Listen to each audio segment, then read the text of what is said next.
Today I'll teach you how to get voice chat to Roblox Mobile. So to do that, you need to open Roblox and click on the three dots at the bottom right corner of your screen. Once you're over here, scroll a bit down until you see this option called Setting. Click on Settings, and from inside Setting, you want to click on Red Sets.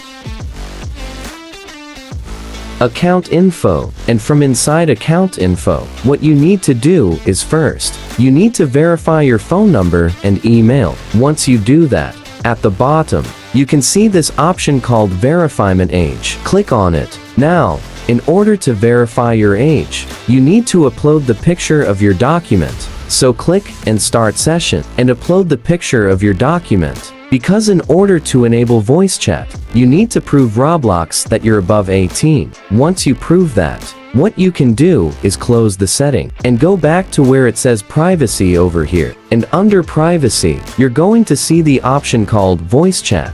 But if your age is not verified, it's not going to be available. Since my age is not available, my voice chat feature is not available to me. But once you verify your age, you're going to see a voice chat option. You can just click on it, turn it on. Once it's on, basically, your voice chat feature should be available. And once you turn it on, you should be able to get voice chat on Roblox Mobile. So if you guys found our video helpful, then hit the subscribe to our channel. I'll see you guys next time.